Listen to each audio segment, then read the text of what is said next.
What's going on, my fish friends and people? We are back with another video. Like I said, we was going to be consistent, dropping content for you guys once again. Just finished feeding the following day.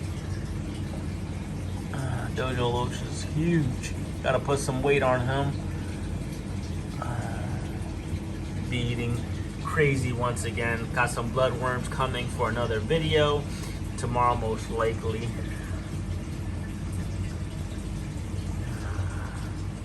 So this tank right here is a 29-gallon tall tank. One of my favorite dimensions is the 29 tall tank. I have two of them, as a matter of fact. This one's actually bigger than the other one, taller and bigger, which is crazy because they're both 29s. They're just based on height and width, which is making this tank a lot bigger. We got some driftwood in the tank, running a sponge filter and a hanger on the back filter to do some cleaning. I usually do the outer cleaning probably twice or 3 times a month, but since I haven't really been in the hobby for quite some time now, last video was maybe 6 months ago. Before that, the last time I cleaned the outer rim was 3 months ago. So that's a long time. We have some, I forget what kind of rock this is, but it's dragon something. We got a few different type of plants, but mainly the same type of plant. I think there's 3 different kinds.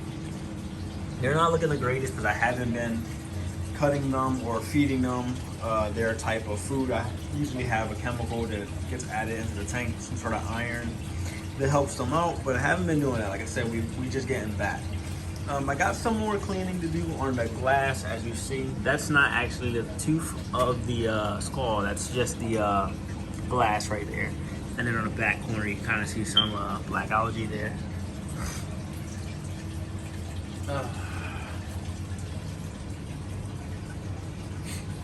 We got a few different kind of fish in here. We got 2 types of tetras. We got let me try to remember. We have a Sarpei tetra and then a red skirt tetra.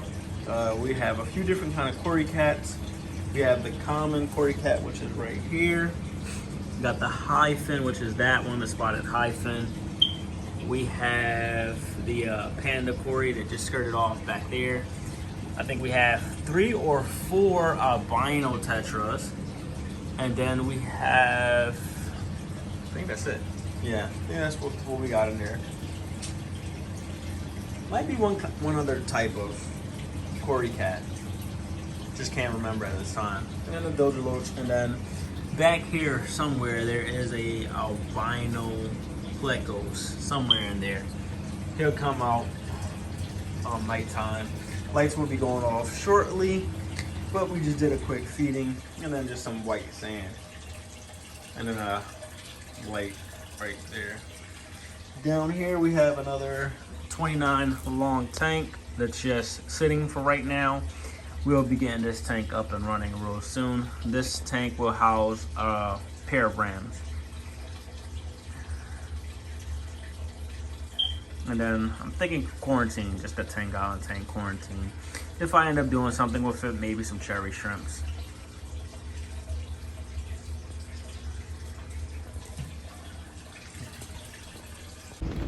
Man, that intro just brought back some memories, guys.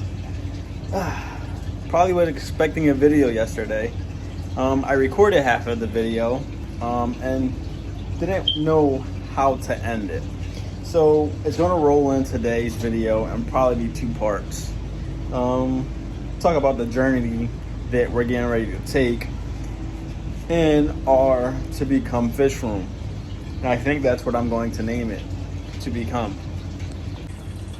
The new journey to become what I want to be the FishRoom is going to be a long process, but that's good because it'll create content. Fish are looking alright, looking pretty good. The albino is right under there. He was on the edge of that rock there, but once the leg kicked on, he skedaddled. Ain't that a view right there? That looks good. Look at all the baby cory cats. Cory cats are one strong fish, I tell you. They are strong.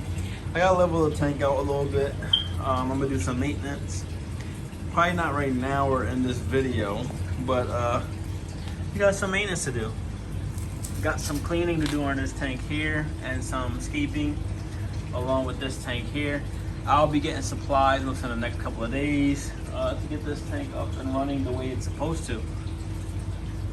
I'm not sure how I want to do it though. I'm thinking another sponge filter for this tank and buying a new one for that tank as well. Maybe getting the sand out of there because I do want to use that for a quarantine tank. Or I'm not sure, should I just do a whole nother rack for quarantine? I gotta think this out exactly how I want to do it and how I want to get it together. So on this side of the room is going to go a racking system like how I have on the 3 tank stand that you see. How I want to do it, I'm not too sure. I know I want 1 rack here to start off, and I'm thinking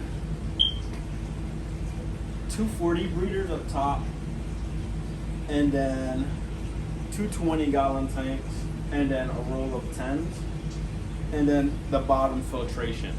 That's what I'm thinking. I'm thinking subs, maybe subs, or canister filters, a roll of canister filters. I'm not too sure. I'm trying to come up with the best plan for filtration when it comes to electricity, because the basement is not set properly for electricity. And been thinking about how much it will cost to maybe get an electrician out to get more outlets and things put down here so that I don't have so much extension cords. But we just gotta figure that out, the best solution for that. I've been watching a lot of videos on possibly what to get for that. But once I do figure that portion out, I will be doing another stand, most likely to the right side, right over here somewhere. Not too sure. Not too sure yet. I want to move this back because when I purchased the house, they didn't do it correctly. Got to get it shut off and pushed back there somehow. Yeah. I also want to take this here down and reconnect it over here and then get it going into that corner. So pulling this apart, get it running along the wall and then up this way and then connect it in there. And it doesn't have to be so fat of a tubing. Skinny like those and then just chubby at the end. Also right there as well. Got a lot of work. I got a lot of work. But I am going to make it happen. It's going to take a lot of work, guys. Gonna be getting rid of this really soon. Really soon. Fixing some stuff up over in that corner. And then setting some PCP piping to create water changes a lot easier. My second video after this one it'll be my third, is going to be on the hermit cage. Exactly what happened and why is there still corpse. But that's to come for another video. This tank here is going to go through another makeover. Definitely needs some cleaning down at the bottom. They've been getting fed extra heavy because when I had stopped really treating the tanks with care, I was just feeding 2 or 3 algae wafers. The last several days since I have done a water change and a filling, I have been feeding a good 6 to 7, maybe 8 algae wafers, and since then my guys have been pooping like crazy. I also want to upgrade their tank. I want to get them out of the 20 tall and get them in a longer tank. And I'm thinking that would be the 55 once I get the 55 in here. But we'll see, we'll see. Just figuring out that process for the water change. People were giving me ideas as in tying tubes up to the sink and all types of stuff. Sink is a whole different issue itself. It's like one of them fancy ones you can't tie any type of hoses or anything to. So that will be getting fixed as well. My whole kitchen is a project within itself. It's just a whole lot going on. But I have a whole lot of ideas on how to make it better. Today we're just going to take one step at a time. I'm just going to do some feeding, some bloodworms, and then do some maintenance work. See you in another video tomorrow. Just want to keep y'all updated. Have y'all seen the vision that was once the vision, if that makes sense. Thank you for viewing. Leave a like, leave a comment on what you think, or maybe a better idea for filtration for the rack over there. That rack might not even stay like that. Who knows? Give me some ideas, guys. The plan is to have this looking good midsummer, June, July. I think it's possible to get done there. I'm already saving up money and just planning it in my head on how I want it to look and how I want it to feel. I got a lot to do, and I'm still rethinking the filtration system for this side over here. Remember, I was talking about having a trash can, heavy duty trash can here that's going to be cycled water 24/7, getting water in there easily. I also got to figure that out for this side, because I want to be able to get water changes done very easily and not difficult. I don't want to have to be going up and down these steps with buckets of water and refilling each and individual tank. And one project will take place over another project when one is down. My problem was, and before the 3-month period came up where I stopped making videos, was trying to figure out the water change process.